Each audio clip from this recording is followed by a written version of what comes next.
Subscribe now and press the bell icon. Never miss an update.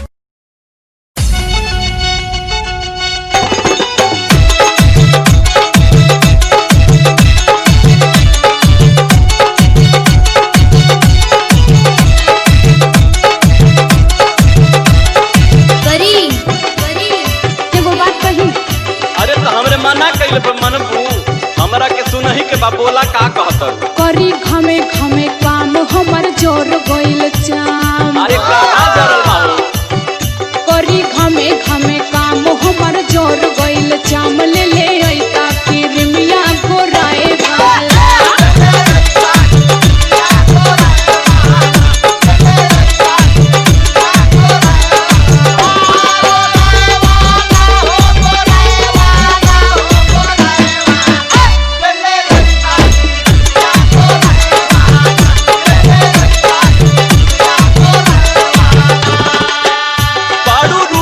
खजाना कैलू असही दीवाना।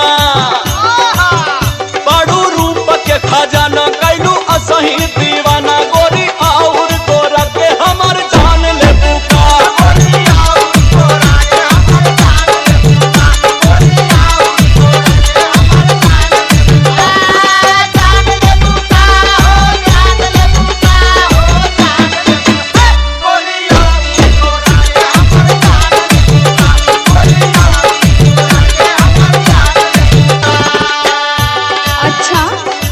लियावे के भला तबे हम गोर तो गलो के लगली हां। इससे पहले तो कबो ना कहत रहला कि हम गोर हई, हम सुंदर हई। अरे तो ऐसन बटले बाड़ू तो कहे के कौन जरूरत बा।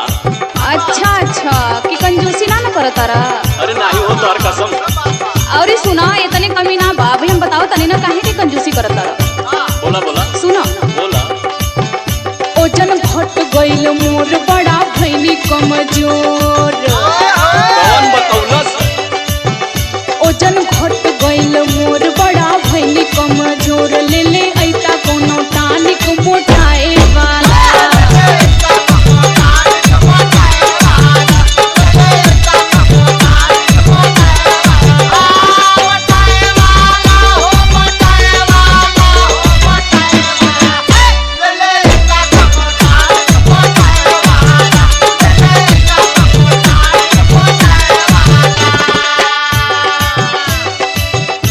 मोटाए के फेरा में पड़ल हो और का तोहार वजन वैसे ही बढ़ गइल बा और मोटाए के कहतड़ू।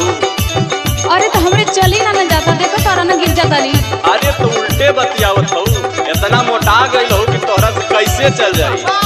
फैट बढ़ गइल बा तोहार, कंट्रोल करा। सुना है बात। बोला बाड़ू 70 के पार जो खवनी कई बार। हाँ भी है कहबा। बाड़ू 70 के पार जो खवनी कई बार। गोरी और मोटा के हमर जान ले बुका।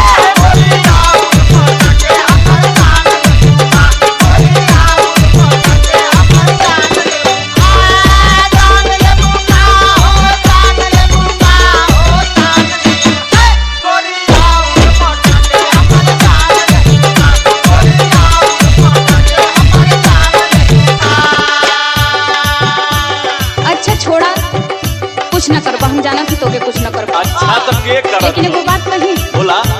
वो तो जरूरी कर दे बहा ना। अरे तो हम ही करतानी ना कि गाँव जवार करत हो।